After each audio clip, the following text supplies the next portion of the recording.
السلام علیکم ورحمۃ اللہ وبرکاتہ۔ سورۃ یونس آیت نمبر 31 سے آج ہمارا سبق ہے۔ تمام تعریفیں، تمام حمد و ثنا اللہ تعالیٰ کی ذات کے لیے اور رسول اللہ صلی اللہ علیہ وآلہ وسلم پر کروڑوں درود پاک۔ اعوذ باللہ من الشیطان الرجیم، بسم اللہ الرحمن الرحیم۔ قل، آپ صلی اللہ علیہ وآلہ وسلم فرما دیجئے، من کون، یرزقکم تمہیں رزق دیتا ہے، من السماء آسمانوں سے، والارض اور زمین سے۔ آپ صلی اللہ علیہ وآلہ وسلم ان مشرکین سے پوچھیں کہ بتاؤ وہ کون ہے جو تمہیں آسمان اور زمین سے رزق پہنچاتا ہے، امی یا کون، یملکو مالک ہے، السمع کانوں کا، والابصار اور آنکھیں، ومن اور کون، یخرجو نکالتا ہے، الحیہ زندہ کو، من المیتی مردہ سے، ویخرجو اور وہ نکالتا ہے، میتا مردہ، من الحی زندہ سے، ومن اور کون، یدبر الامر کاموں کی تدبیر کرتا ہے۔ آپ صلی اللہ علیہ وآلہ وسلم ان مشرکین سے پوچھئے کہ بتاؤ وہ کون ہے جو تمہیں آسمان اور زمین سے رزق پہنچاتا ہے، یا کہ وہ کون ہے جو تمہارے کانوں اور آنکھوں پر پورا اختیار رکھتا ہے،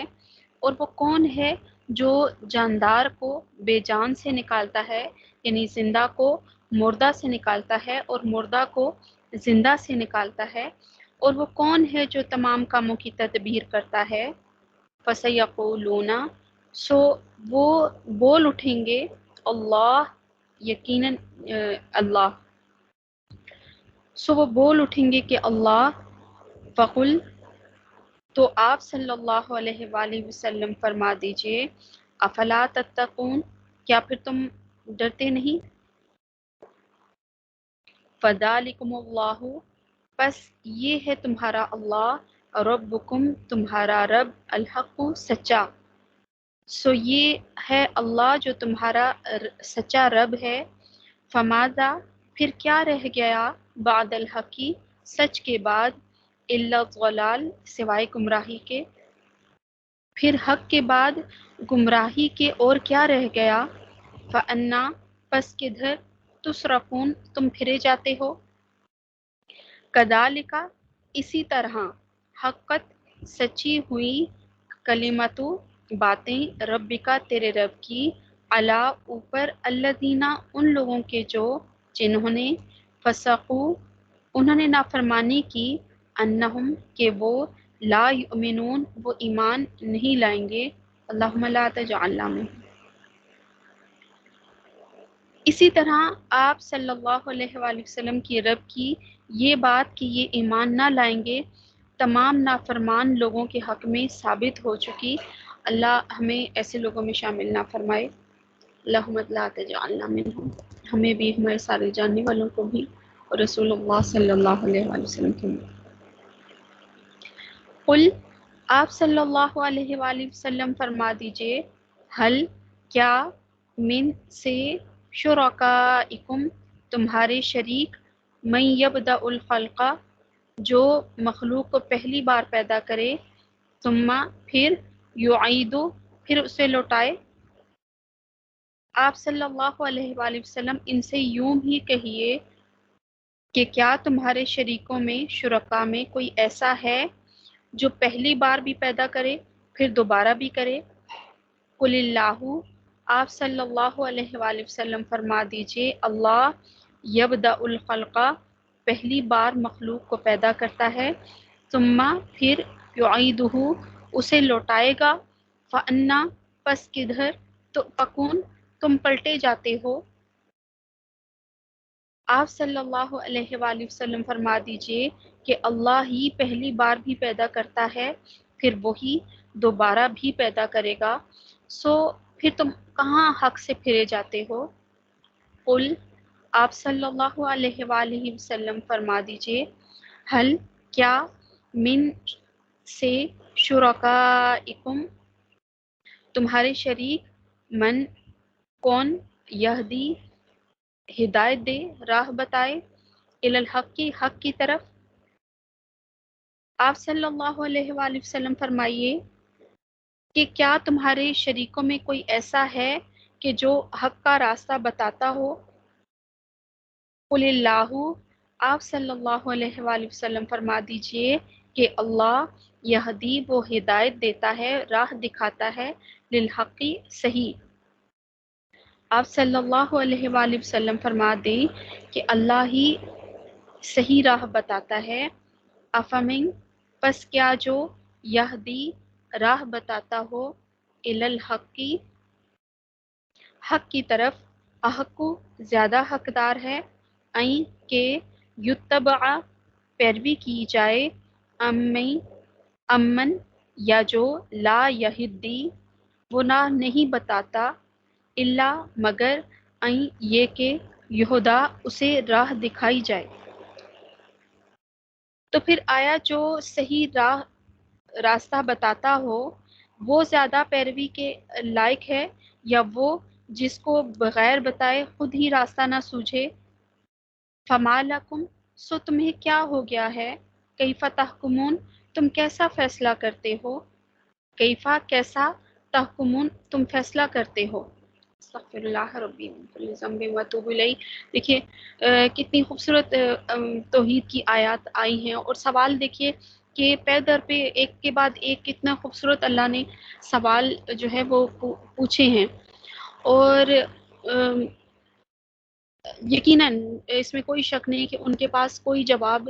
اس کے بارے میں نہیں ہوتا سوائے یہ کہ وہ اللہ کو ہی وہ کہیں مانے، اپنا رب، اپنا سچا مالک، اسی کو ہی مانے۔ اب دیکھیے سب سے پہلا سوال جو آیا ہے کہ آپ صلی اللہ علیہ وآلہ وسلم سے پوچھیے کہ یہ تمہیں آسمانوں اور زمین سے رزق کون دیتا ہے؟ زمین سے تو ہمیں پتہ ہے کہ یہ ہمیں زمین میں کچھ بھی کوئی گندم ہے، چاول ہے، کچھ بھی چیز ہے، سبزیاں ہیں، ہم زمین میں بوتے ہیں تو وہ ہمیں وہاں سے حاصل ہوتی ہے۔ آسمانوں سے کہا جا رہا ہے کہ آسمانوں سے بھی، تو دیکھیے یہ سارا مرہون منت ہے کہ جب آسمان سے اللہ رب العزت بارش برسائے، جب جتنی اچھی بارش ہوگی اتنی ہی اچھی فصلیں ہوں گی، اور جب قحط کے زمانے میں آپ کو پتہ ہے کہ خشک سالی اتنی ہو رہی ہوتی ہے کہ آسمان سے بارشیں نہ ہونے کے سبب کہ قحط کی صورتحال بنی ہوتی ہے، تو سب سے پہلا سوال جو ان سے پوچھا گیا کہ تمہیں رزق کون دیتا ہے، آسمانوں اور زمین سے کون رزق دیتا ہے؟ اور اس وقت بھی آپ صلی اللہ علیہ وآلہ وسلم جب مشرکین نے مکہ سے یہ سوال پوچھا کرتے تھے تو ان کا جواب وہ ایک سوچے سمجھے بغیر وہ جواب دیتے تھے کہ ظاہر ہے یہ اللہ ہی یہ کام کرتا ہے۔ پھر کتنی خوبصورت اگلا سوال یہ پوچھا گیا کہ کون ہے جس کو کانوں اور آنکھوں پر اختیار ہے، پورا اختیار رکھتا ہے؟ اور دیکھیے کہ کتنی گہرا سوال ہے یہ کہ کانوں اور آنکھوں پر پورا اختیار ہونے کا مقصد یہ ہے کہ ایک تو ہوتا ہے نا انسان پکا ضد میں آ جائے کہ درست بات بھی دیکھی ہے ہم نے، ہمیں پتہ ہے کہ اللہ ہی کرتا ہے، جیسے مشرکین مکہ کا رویہ تھا اور ہے بھی ابھی بھی کفار کا جو رویہ ہے۔ ساری نشانیاں دیکھنے کے باوجود ان کی عقل، ان کا شعور یہ بات تسلیم کرنے پر تیار نہیں ہے کہ ہم ایک اللہ کی عبادت کریں۔ تو یہ ہوتا ہے کہ ان کی کانوں پر، ان کی آنکھوں پر خود اپنا اختیار نہیں ہے، ان کی ہٹ دھرمی اور ایسا ان کی ہٹ دھرمی نے ان کے ساتھ سلوک کیا ہے کہ اللہ نے ان کو ان کی سرکشی میں بھٹکنے کے لیے کھلا چھوڑ دیا ہے، اور ان کے لیے ہدایت کا کوئی راستہ نہیں ہے۔ تو کل جیسے بات ہو رہی تھی ہماری کہ ہدایت تو اتنی انمول چیز ہے کہ بغیر مانگے آپ کو نہیں ملتی، آپ کو خود مانگنا پڑتا ہے اس کو اللہ رب العزت سے، اور وہ بادشاہوں کا بادشاہ کبھی اس نے کبھی کسی کو اپنے در سے خالی نہیں لوٹایا۔ دعا کی قبولیت کا یہ ہوتا ہے کہ کبھی رد نہیں ہوتی، یا تو وہ دنیا میں پوری ہو جاتی ہے یا وہ ایک مقررہ وقت کے لیے، جب اللہ نے وہ وقت لکھا ہوتا ہے، مقرر کیا ہوتا ہے، اس وقت کے لیے رکھی جاتی ہے، یا پھر اگر دنیا میں وہ اس کے حق میں نہ ہو تو اس کا بدلہ، اس کا نعم البدل آخرت میں بہت اچھا دیا جاتا ہے، اتنا اچھا کہ لوگ دعا دے کے جب ان کو انعام و اکرام سے نوازا جائے گا جن کی دعا دنیا میں قبول نہیں ہوئی، تو وہ لوگ جن کی دعا دنیا میں قبول ہوئی تو وہ دعا کریں گے کہ کاش ہماری دنیا میں ایک بھی دعا قبول نہ ہوتی۔ تو اتنا انعام و اکرام سے نوازا جائے گا، اور اس میں چوتھی کوئی صورت رد ہونے کی ہے ہی نہیں۔ تو جو اللہ مانگنے پر اتنا، بغیر مانگے اتنا دیتا ہے، تو مانگنے پر کیا وہ نہیں نوازے گا؟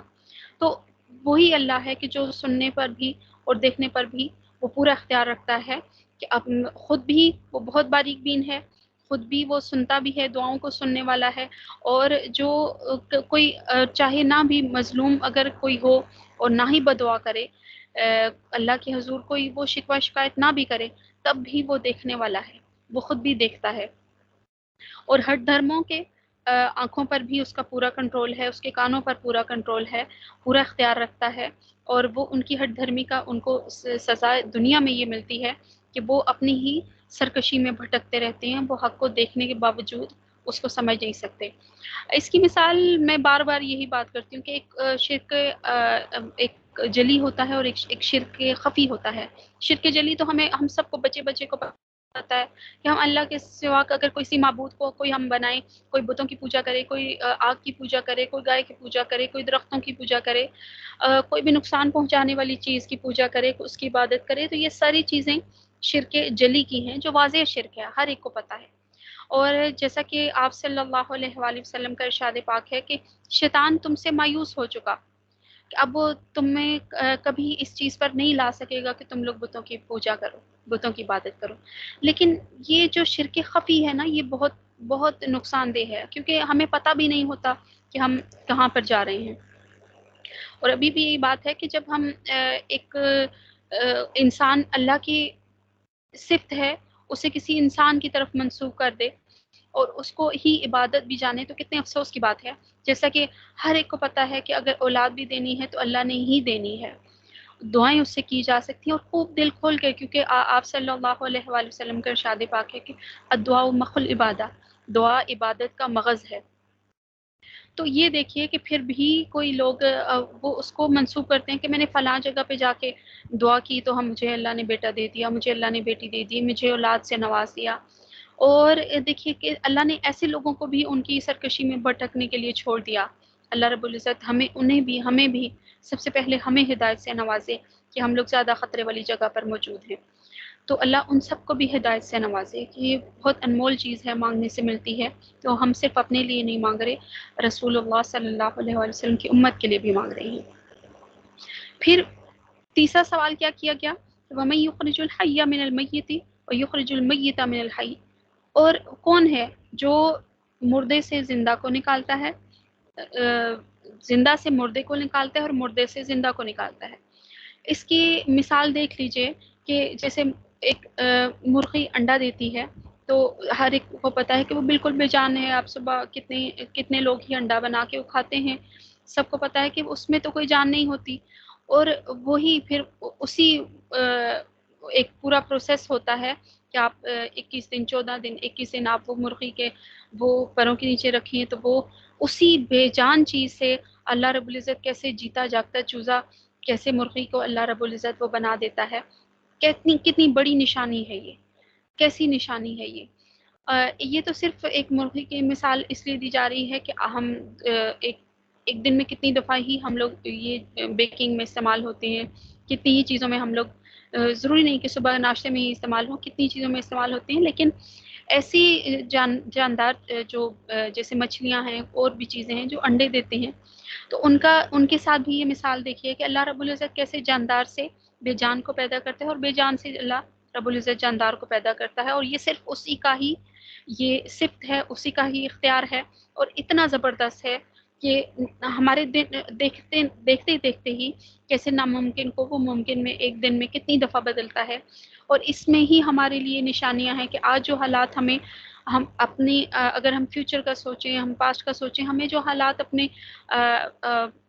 حال کا اگر ہم پریزنٹ کا سوچیں، تو یہ دیکھیے کہ جو ہمیں اپنے حالات بالکل ناممکن لگ رہے ہوتے ہیں، تو کیا وہ اس پر قادر نہیں کہ وہ ہمارے حالات بدل دے؟ آج اگر ہم گمراہی میں ہیں، ہم عاجزی سے اللہ رب العزت کے حضور توبہ کرتے ہوئے، معافی مانگتے ہوئے اس سے ہدایت کی طلب کرتے ہیں، تو کیا ایسا ممکن نہیں ہے کہ وہ ناممکن کو ممکن بنا دے اور ہمیں ہدایت کے راستے پر ہی ہمیں زندہ رکھے اور ہدایت کے راستے پر ہی ہمیں موت دے دے؟ تو جب آپ صلی اللہ علیہ وآلہ وسلم ان سے یہ سوال پوچھتے تھے، اور جب کہا بھی جا رہا ہے، اللہ رب العزت نے بھی یہی فرمایا کہ جب آپ پوچھو گے تو ان کا جواب یہی ہوگا کہ بے شک اللہ ہی ہے۔ وہ ایسے ایک دم سے بول اٹھیں گے کہ یہ سارے جو کام ہیں بے شک وہ اللہ ہی کر سکتا ہے۔ تو آپ صلی اللہ علیہ وآلہ وسلم سے یہ فرمایا گیا کہ پھر آپ ان سے پوچھیں کہ پھر اللہ سے ڈرتے کیوں نہیں ہیں؟ اتنا زبردست اللہ، کیا وہ اس لائق نہیں کہ اس سے ڈرا جائے؟ کیا اس لائق نہیں کہ مسلمانوں پر ابھی یا انسانوں پر ابھی وہ وقت نہیں آیا کہ اللہ کے خوف سے ان کے دل پگھل جائیں، ان کے دل اس کی طرف مڑ جائیں، اس کی صفات کا اقرار کرتے ہوئے اس کے آگے جھک جائیں، سجدے میں جھک جائیں؟ کیا وہ اس لائق نہیں؟ بے شک اللہ رب العزت اسی ہی لائق ہے، بلکہ وہ اس سے بہت بڑھ کر لائق ہے کہ ہم کبھی بھی اس کی عبادت کا حق ادا نہیں کر سکتے۔ پھر فذالکم اللہ ربکم الحق، بس یہ تمہارا رب، تمہارا اللہ جو تمہارا رب حقیقی ہے، تمہارا حقیقی رب ہے، تمہارا سچا رب ہے۔ تو اس کے بعد سوائے گمراہی کے اور کیا بچتا ہے؟ اب اتنی واضح دلیلوں کے باوجود، اور خود وہ اپنے منہ سے یہ اقرار کرتے ہیں، ابھی بھی آپ کسی بھی نان مسلم سے پوچھیں کہ تمہیں رزق کون دیتا ہے، کون یہ ہے کہ تمہیں آنکھیں دیتا ہے، تمہیں کان دیتا ہے، کون دیتا ہے، اور کون ہے جو بے جان سے جاندار کو پیدا کرتے ہے اور جاندار سے بے جان کو پیدا کرتا ہے، تو وہ ایک دم سے آپ کو جواب دیں گے کہ بے شک اللہ، اس میں کوئی شک نہیں ہے کہ اللہ ہی ہے۔ تو پھر آپ بتائیے کہ اس کے بعد سوائے گمراہی کے کچھ بچتا ہے؟ اب اگر اس کے بعد کوئی آگے بڑھ کر جائے گا تو واضح ہے، اس میں کوئی شک نہیں ہے، اس میں کوئی دو رائے نہیں ہے کہ وہ گمراہی کی طرف جائے گا۔ فَأَنَّىٰ تُصْرَفُونَ، تو پھر تم کدھر پھرے جاتے ہو؟ كَذَلِكَ حَقَّتْ كَلِمَةُ رَبِّكَ عَلَى الَّذِينَ فَسَقُوا أَنَّهُمْ لَا يُؤْمِنُونَ۔ اسی طرح آپ صلی اللہ علیہ وآلہ وسلم کی یہ بات بھی یہ سچ ثابت ہوئی کہ اللہ رب العزت نے فرمایا تھا کہ بہت تھوڑے سا یہ جو لوگ ہیں جو ایمان لاتے ہیں، یہ بہت دفعہ قرآن پاک میں ہے، ہم رک کر جہاں جہاں پر یہ آیت آتی ہے تو ہم رک کر دعا کرتے ہیں کہ اللہ ہمیں ایسے تھوڑے لوگوں میں شامل فرمائے کہ جو اللہ پر ایمان لاتے ہیں۔ تو یہ صرف نافرمان لوگ ہی ہیں جو اللہ پر ایمان نہیں لاتے۔ پھر آگے فرمایا جا رہا ہے، آپ صلی اللہ علیہ وآلہ وسلم ان سے اس طریقے سے پوچھئے کہ تمہارے شریکوں میں سے جن کو تم اللہ کا شریک ٹھہراتے ہو، ان میں سے کوئی ایسا ہے کہ جو ایک دفعہ میں پیدا کرے اور پھر اس کے بعد دوبارہ سے پیدا کرے؟ کیونکہ مسلمانوں کا یہ عقیدہ ہے کہ ہم جیسے ابھی اللہ رب العزت نے ہمیں زندگی دی ہے، ہمیں ایک مرنا ہے، اور مرنے کے بعد ایک دفعہ اور ہمیں زندگی ملے گی، اور جو ہمیشہ دائمی ہوگی، اس دنیا کی بنیاد پر جہاں پر ہمارا فیصلہ ہوگا کہ ہم نے کہاں پر جانا ہے، جنت اور جہنم دو۔ وہ ہمارا آج طے کرے گا، ہمارا آج ہمارے کل کا رہائش کا وہ انتظام کرے گا کہ ہم نے کہاں پر جانا ہے۔ اللہ رب العزت ہمارا اپنے دوستوں، اپنے صالحین، اپنے شہداء، اپنے صالحین میں ہمارا اللہ ہمیں نیک اچھے لوگوں کا ساتھ نصیب فرمائے۔ تو صرف اللہ ہی ہے کہ جو اس پر قادر ہے کہ جب ایک دفعہ کسی کو پیدا فرماتا ہے، اس کے لیے کوئی مشکل نہیں، جب اس نے ایک دفعہ پیدا فرما دیا تو وہ دوبارہ اس کے لیے پیدا فرمانا کچھ مشکل نہیں، ہمیشہ پہلی دفعہ کام کرنا مشکل ہوتا ہے۔ اس دن بھی ہماری بات ہو رہی تھی اسی چیز پر کہ جب کوئی بھی آپ اگر ڈش بنا رہی ہوتی ہیں، کیونکہ ہم لوگ ایک فیمیل کے طور پر ہم اپنے گھریلو ہی چھوٹی چھوٹی مثالوں کے ساتھ ہی ہم کوشش کرتے ہیں کہ بات کو سمجھیں، کہ اگر ہم کچن میں کام کر رہے ہیں، کوئی ایسی نئی ڈش بنا رہے ہیں، تو پہلی دفعہ ہم تھوڑا سا ڈر رہے ہوتے ہیں، تھوڑا پریشان ہو رہے ہوتے ہیں، اور جس سے ریسیپی پتہ کی ہوتی ہے ہم بار بار اس سے معلوم کرتے ہیں کہ کیا میں یہ ٹھیک کر رہی ہوں، کیا میں یہ ٹھیک بنا رہی ہوں۔ ٹھیک بن جائے تو پھر ہم لوگوں کو پھر پتہ ہوتا ہے کہ ہماری یہ کام ہم نے کیے کہ تو ہمارا یہ چیز ٹھیک بنی ہے، تو دوبارہ سے ہمارے لیے وہ بنانا مشکل نہیں ہوتا۔ یہ تو ایک ریسیپی کی بات ہے کہ ہمیں ایک اچھے سے چیز سمجھ میں آئے۔ یہ سوچئے کہ جب ہمیں پتہ ہے کہ اللہ رب العزت نے ایک انسان کو تخلیق کیا پہلی دفعہ میں، اور ایک ناممکن کو ممکن کر کے دکھایا، کہ آپ سوچئے کہ یہ بھی ایک مثال ہے جاندار سے بے جان کو نکالنے کی اور بے جان سے جاندار کو نکالنے کی، کہ جب آپ دیکھیے کہ ماں کے پیٹ میں جب بچہ ہوتا ہے تو کتنا ہی وقت ایسا ہوتا ہے کہ اس میں جان نہیں ہوتی، اور وہ صرف ایک قطرہ ہوتا ہے، اور پھر اس کے بعد لوتھڑا ہوتا ہے، اس کے بعد خون بنتا ہے، اس کے بعد گوشت اس کے اوپر آتا ہے، ہڈیاں بنتی ہیں، گوشت آتا ہے، اور پھر اس میں جان اللہ رب العزت کے حکم سے آتی ہے۔ تو یہ دیکھیے یہ ساری نشانیاں یہ صرف اللہ ہی کی ہیں، وہی یہ کر سکتا ہے، اور جو پہلی دفعہ میں کر سکتا ہے، اور اتنے اندھیروں میں اس تک کھانا پہنچانا، اس بچے تک، اس مخلوق تک، یہ اللہ کا ہی کام ہے۔ ماں چاہے جو مرضی کر لے، نہیں جب تک اللہ نہ چاہے۔ تو یہ اللہ اتنا زبردست اللہ ہے۔ اور پھر میں جہاں جب یہ چیزیں دیکھتی ہوں، آپ اس کی مثال یہ دیکھیے کہ جب اگر کسی اور سیکشن ہوتا ہے تو کیسے کاٹ کوٹ کے اس کا اور اس کے بچے کو نکالا جاتا ہے، اور اسی طریقے سے جب دیکھیے کہ انسان کا خاتمہ ہوتا ہے، کہا جاتا ہے کہ زمین اس کی ماں ہے، اور جب اسی طریقے سے جیسے وہ پہلی دفعہ ماں کے پیٹ سے نکلتا ہے اور دوسری دفعہ جب مرتا ہے تو پھر دوبارہ ماں کے پیٹ میں جاتا ہے، جیسے وہ پھر مجھے ایسا لگتا ہے کہ پھر سی سیکشن ہوا، اور زمین کو کیسے کاٹ کوٹ کے اور وہ کھدائی کر کے قبر بنائی جاتی ہے، اور پھر اس میں اس کو ڈالا جاتا ہے اور بالکل زمین برابر کر دی جاتی ہے۔ اللہ رب العزت ہم سب کا خاتمہ ایمان پر فرمائے، اور ہماری قبروں کو اللہ رب العزت کشادہ فرمائے،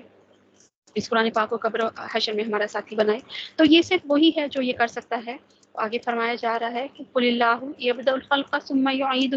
فأنی تؤفکون۔ تو آپ صلی اللہ علیہ وآلہ وسلم ان کو فرما دیجئے کہ پہلی بار بھی مخلوق کو اللہ ہی پیدا کرتا ہے، اور پھر دوبارہ بھی وہی ہی کرے گا، اور تم ادھر پلٹے جاتے ہو۔ ظاہر ہے یہ چیز کیا ایسا ہے کہ اگر کسی کے جو انکار کرنے والے ہیں، مشرکین ہیں، منکر ہیں، تو کیا خود جان بوجھ کر اپنے شریکوں سے کوئی اگر زبردستی وہ یہ لے سکتا ہے؟ اگر اللہ نہ چاہے تو کیا کوئی لے سکتا ہے اپنے شریکوں کو کہہ کے؟ اولاد ہی اگر ہم اسی کی مثال لے لیں، اللہ نے کسی کے نصیب میں نہیں لکھی اولاد، تو چاہے وہ جتنے بھی پیروں کسی بھی بزرگوں کے پاس چلا جائے، جتنے بھی اپنے شریکوں کو پکار لے، وہ یہ کام کسی صورت نہیں کر سکتے۔ یہ اللہ رب العزت کی قسم ہے کہ وہ یہ نہیں کر سکتے۔ تو پھر کدھر پلٹے جا رہے ہو تم؟ کدھر اللہ سے بچ کر کہاں جا رہے ہو؟ کہ جانا ہی اسی کے پاس ہے۔ قل هل من شرکائکم من یہدی الی الحق۔ تو پھر آپ صلی اللہ علیہ وآلہ وسلم آپ ان سے پوچھئے کہ مشرکین سے ہی پوچھئے کہ تمہارے شریکوں میں سے کوئی ایسا ہے کہ جو تمہیں ہدایت کا راستہ بتاتا ہو؟ کیونکہ اللہ تو ایسا ہے، آپ صلی اللہ علیہ وسلم فرما دیجئے کہ اللہ تو ایسا ہے کہ وہ تو ہدایت کا راستہ بتاتا ہے۔ اس نے ہمیں دو راستے ہمیں سیدھے بتا دیے، ایک قرآن پاک کا راستہ ہمیں دے دیا، ایک اپنے انبیاء کا، اپنے رسولوں کا راستہ ہم سب کو دے دیا، ان کو بتا دیا کہ وہ دیکھو ایک بحیثیت ایک بشر انسان کے، سب انہوں نے اللہ کے احکامات کی پیروی کی، اور ان کے ساتھیوں نے اللہ کے احکام کی پیروی کی۔ وہ کر سکتے ہیں، تم بھی کر سکتے ہو۔ بالکل واضح دلیلیں ہمیں پہنچ گئی، واضح نشانیاں ہمارے تک پہنچ چکی جن کا انکار ممکن ہی نہیں، کوئی کر ہی نہیں سکتا، بس بجوز اس کے کہ کوئی بالکل ہی بدبخت ہو۔ افمن یہدی الی الحق احق ان یتبع امن لا یہدی الا ان یہدی۔ تو پھر اب ایک سوال یہ بچتا ہے کہ کون زیادہ حقدار ہے کہ اس کی پیروی کی جائے؟ وہ جو تمہیں ہدایت کا راستہ بتاتا ہو، یا وہ جس کو خود ہی پتہ نہ ہو کہ ہدایت کا راستہ کون سا ہے، آپ اس کے سامنے غلط کام کرتے رہیں، کچھ بھی کرتے رہیں، وہ آپ کو نہ دیکھ رہا ہو، نہ سن رہا ہو، اور نہ آپ کو روک رہا ہو، تو کیا وہ اس لائق ہے کہ اس کی ہدایت اس کا راستہ اختیار کیا جائے اور اس کی پیروی کی جائے؟ یا اللہ زیادہ حقدار ہے؟ کہ بے شک اس میں کوئی شک نہیں کہ اللہ ہی حقدار ہے، اور سارے حق ہی اللہ کے ہیں۔ فما لکم، سو تمہیں کیا ہوا ہے؟ کیفت تحکمون، سو تم کیسا فیصلہ کر رہے ہو کہ اللہ کو چھوڑ کر دوسروں اس کے شریکوں کو جو خود سے بنائے ہوئے ہیں، خود سے گھڑے ہوئے ہیں، ان شریکوں کو پکارتے ہو؟ یہ تم کیسا فیصلہ کر رہے ہو؟ تو اللہ رب العزت سے دعا ہے کہ اللہ رب العزت ہمیں ہدایت کے راستے پر چلنے کی توفیق عطا فرمائے، اور صرف ہمیں ہدایت کے راستے پر چلنے کی توفیق ایسا نہیں کہ ہم اپنے لیے مانگ رہے ہیں، اللہ ہمیں راستہ بنائے، ہمیں ذریعہ بنائے، اللہ ہمیں ایسا جگنو بنائے کہ جو ہم پیچھے آنے والوں کو اور دوسروں کو اللہ کے راستے پر آسانیاں پھیلانے والے ہوں، ان کو اللہ تک پہنچانے والے ہوں، اور اس کے لیے ضروری ہے کہ ہمیں خود بھی ہدایت پر ہونا ضروری ہے۔ اللہ اس لیے ہم دعا کرتے ہیں، ہم یہ نہیں کہہ رہے کہ ہم درست ہیں اور باقی غلط ہیں، بلکہ ہم کہہ رہے ہیں کہ اللہ سب سے پہلے ہمیں ہدایت سے نوازے اور اس کے بعد ہمارے سارے جاننے والوں کو اور رسول اللہ صلی اللہ علیہ وآلہ وسلم کی امت کو۔ آمین وآخر دعوانا ان الحمد للہ رب العالمین وصلی اللہ تعالی علی خیر خلقہ محمد وعلی آلہ واصحابہ وبارک وسلم وصلی علیہ۔ السلام علیکم ورحمۃ اللہ وبرکاتہ۔